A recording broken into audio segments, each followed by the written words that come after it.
Hello and welcome to our School at Home class in English Grade 7. We are in the fourth quarter of our set of lessons, and I hope everybody will delight in learning today with Lesson 8.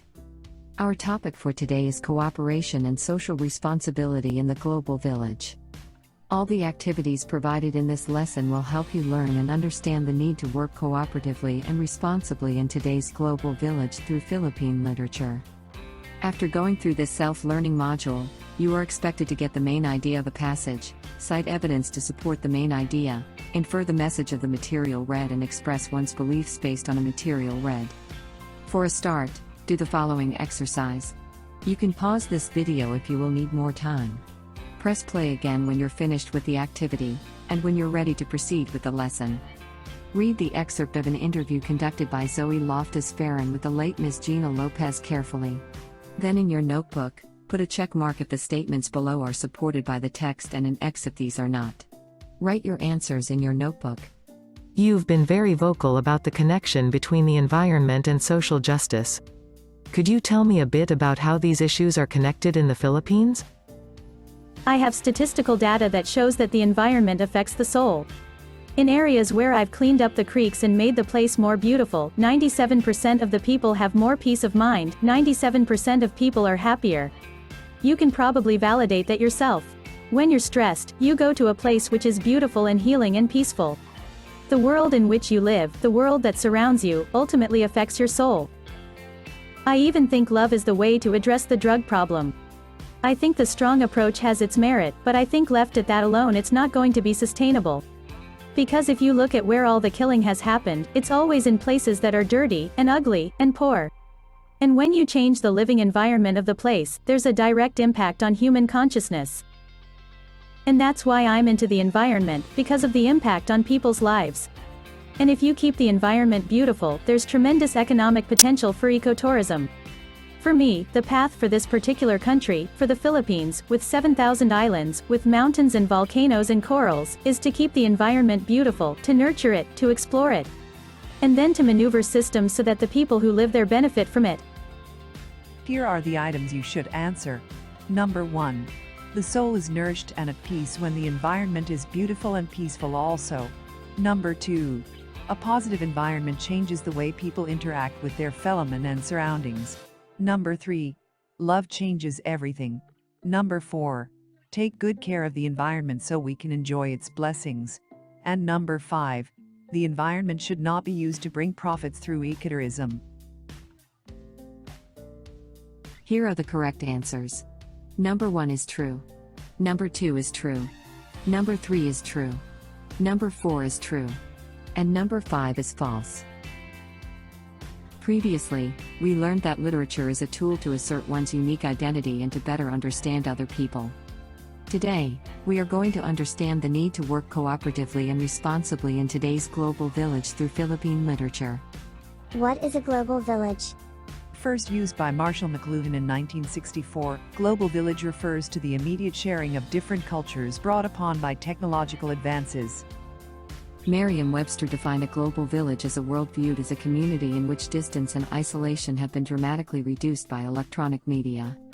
It is also believed that cultural globalization will lead to economic opportunities for all countries and humanitarian efforts will come freely from more progressive countries to less progressive ones. Through the internet, I know a lot about Korean novellas, K-pop, Hollywood, and Netflix. I gush over my Korean idols and enjoy listening to their songs. Adults spend their free time watching series available on Netflix. That is right. However, even in the midst of globalization, we must not forget who we are and what we have as Filipinos. We must also remember to nurture the culture and traditions by continuing to practice them. What else can we do to remember our own culture? Continue to study Philippine literature and apply what you have learned from them, so you will always be reminded of our own background. Literature is a reflection of the beliefs and culture of a certain group of people. Through these writings, we understand how people lived in the past and what they believed in. Philippine literature abounds with works that promote cooperation and nationalism. Stories like the Parable of the Rainbow Colors by Dr. Juan Flavier teach us that even if we are different from one another, we need to work together towards achieving a common goal. There are also selections such as New Yorker in Tondo by Marcelino Agana Jr. and Burst the Patis by Carmen Guerrero Nakpil that teach us that no matter where we are in the world, we will always love our own country and come home. Philippine literature not only teaches us the need to work cooperatively and responsibly in today's global village but also to care for our environment. When we read about the ideas of our fellow Filipinos, we are able to understand where they are coming from, thus be able to accept or reject their beliefs and opinions. So keep on reading, because through reading, our perspective about the world is expanded. Patricia Evangelista, winner of the 2004 International Public Speaking Competition by the English Speaking Union in London, wrote Blonde and Blue Eyes. Find out through this passage how we can be cooperative and socially responsible in a global village. Read the excerpt carefully, then practice answering the questions that follow. A borderless world presents a bigger opportunity, yet one that is not so much as abandonment but as an extension of identity. Even as we take, we give back. We are the 40,000 skilled nurses who support the United Kingdom's National Health Service. We are the 250,000 seafarers manning most of the world's commercial ships. We are your software engineers in Ireland, your construction workers in the Middle East, your doctors and caregivers in North America, and your musical artists in London's West End. Nationalism isn't bound by time or place. People from other nations migrate to create new nations, yet still remain essentially who they are. British society is itself an example of a multicultural nation, a melting pot of races, religions, arts and cultures.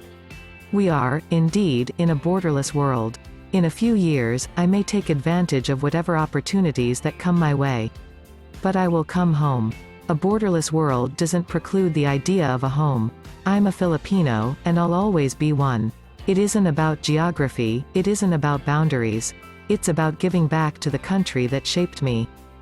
Here are the questions that you need to answer. Number 1. What is the main idea of this passage? Number 2. What supports the main idea of the passage? Number 3. What does a borderless world offer to everyone? Number 4. What does the author want to teach us? And number 5. In what way can an individual show cooperation in a global village? Let's answer question number 1. The first question is, what is the main idea of this passage? The main idea is the most important message of any form of literature. It is the central idea of a passage or what the passage is mostly about. In this excerpt, the main idea says that a borderless world offers many opportunities, thus people have to leave their homeland but will soon return to be of service to their native land. Many Filipinos choose to work abroad for higher salaries and other benefits, but a time will come that they would want to return so they could help their own countrymen. Let's answer question number 2. The second question is, what supports the main idea of the passage? The supporting details provide evidence that supports the main idea. They can be found in the entire passage. In the first paragraph, the author gave the number of Filipino professionals working abroad. She even provided the specific professions and the countries where they were working. The second paragraph also pointed out that migration is common. The third paragraph stated that opportunities were available in a borderless world, and just like any other nationality, Filipinos would take advantage of these opportunities so they could give their families a better life. From these paragraphs, we can now point out the supporting details, which are the data provided about overseas Filipino workers, widespread migration, and taking advantage of going abroad for better opportunities. Let's talk about the next question. The third question is, what does a borderless world offer to everyone? The author used the British society as an example of a multicultural nation, which means that there are all sorts of nationalities living in Great Britain. The world is essentially like that. It has become borderless because anyone can work where they want. So a borderless world offers professional opportunities and growth to those who really want it. Let's have the next question. The fourth question is, what does the author want to teach us? She is saying that a borderless world is beneficial to everyone, but at the end of the day, one should always remember to return to one's birth country and give back by sharing acquired skills and experiences to others. The last question is, in what way can an individual show cooperation in a global village? As discussed in the lesson, a global village is a place where all people from different cultures are given equal opportunities, and at the same time, this is where unity and cooperation are upheld. An individual can show cooperation in a global village by using one's talent and skill to help others, because in doing so, the world will become a better place to live in. And that is what the passage Blonde and Blue Eyes wants us to learn today. Let's proceed to the activities. Read and answer the following activities carefully and honestly.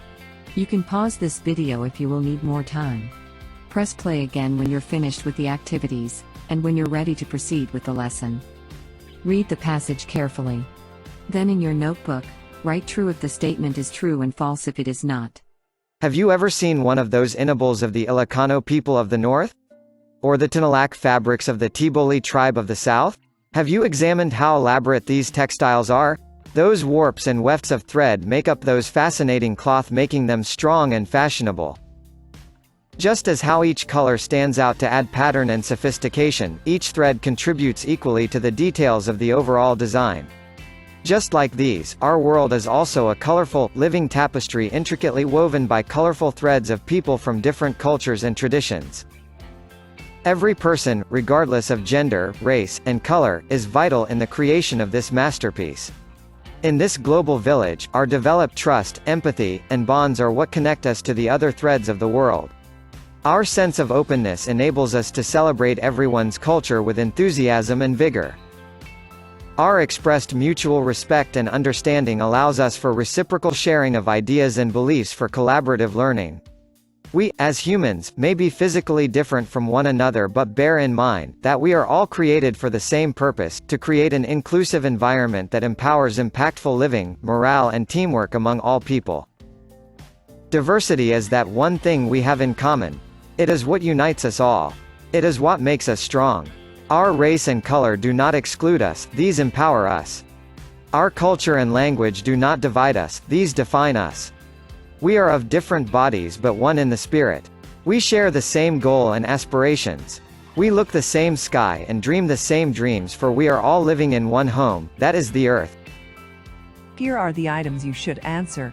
Number 1. We may be from diverse backgrounds, but we must work together towards creating a world for all. Number 2.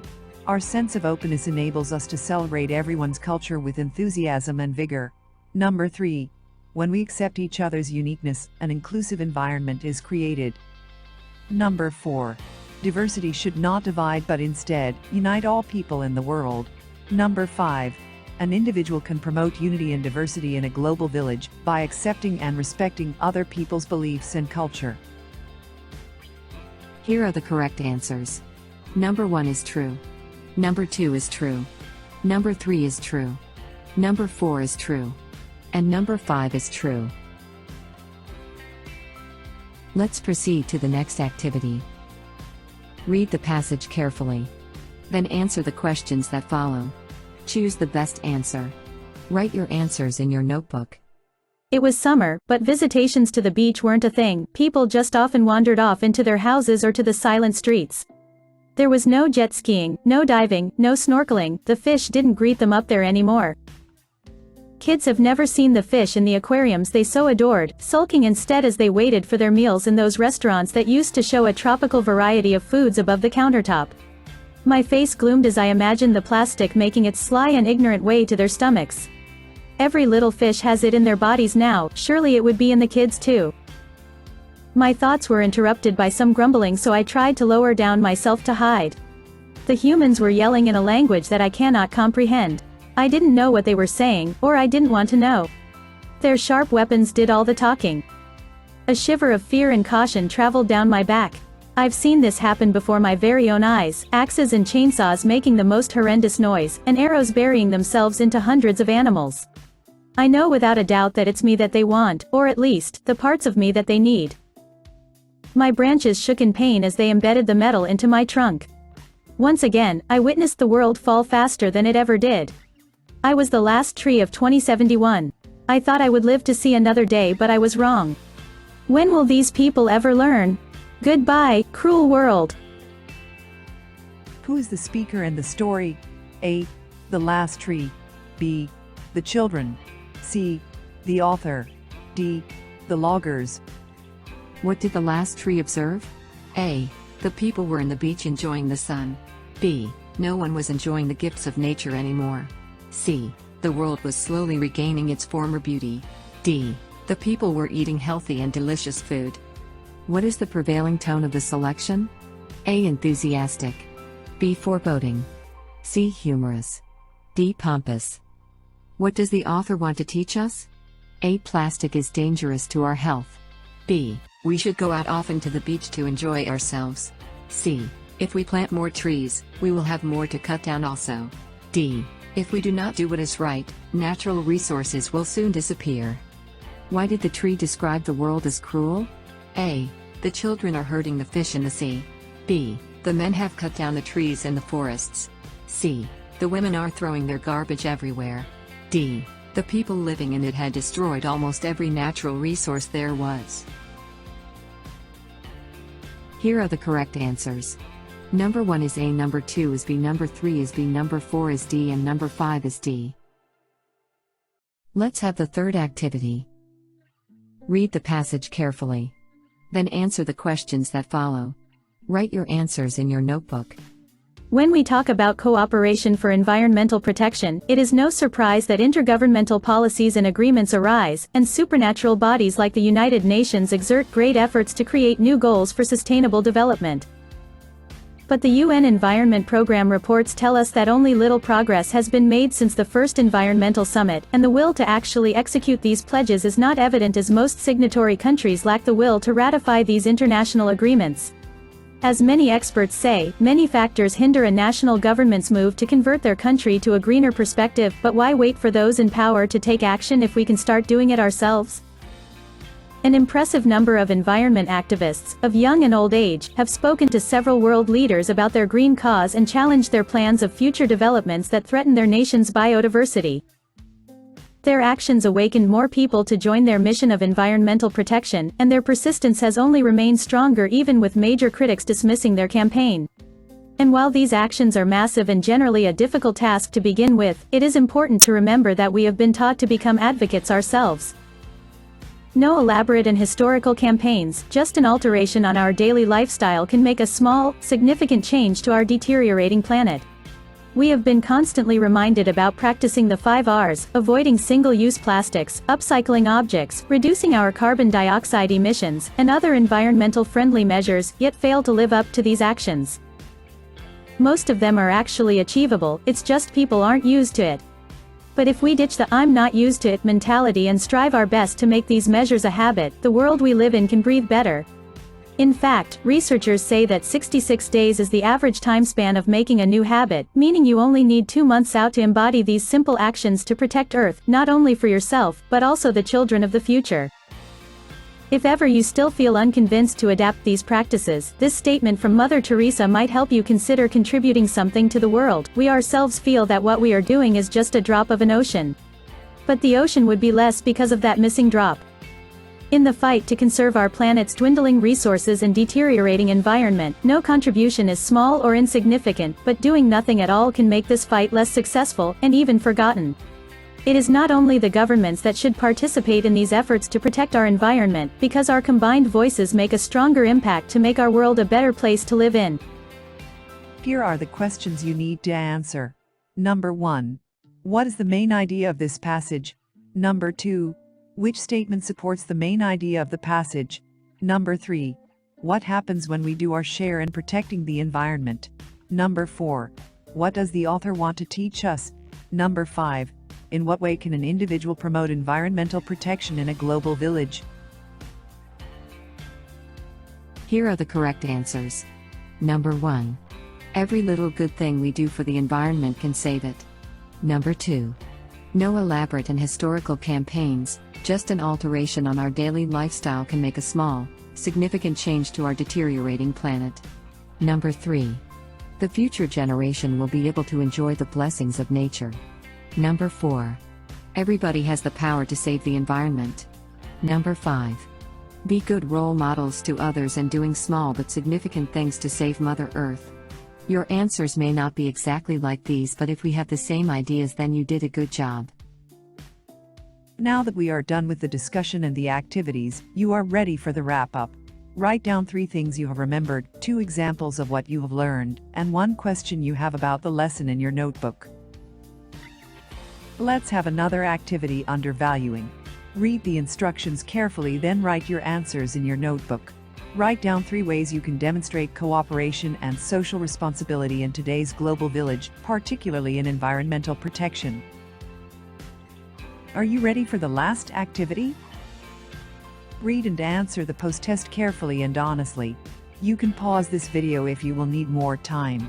Press play again when you're finished with the test, and when you're ready to proceed. Read the passage carefully. Then answer the questions that follow. Choose the best answer. Write your answers in your notebook. When major cities in the world implemented quarantine procedures to control the spread of COVID-19, pictures of a clear, blue sky flooded social media. Netizens posted bluer, clearer oceans. Animals started roaming around. But when quarantine protocols were lifted, smog filled the air, oceans became murky again, and animals are nowhere to be found. Mahatma Gandhi said, "Environment is no one's property to destroy, it's everyone's responsibility to protect." Everybody should cooperate in taking care of the earth because our survival depends on it. It is our only home. It provides air, food, water, and other needs. Humanity's entire life depends on the well-being of all environmental factors, and in order for us to live healthier and longer, we must be disciplined and cooperative in protecting the environment. Remember to reuse, reduce, and recycle, to conserve water and energy, and to plant trees.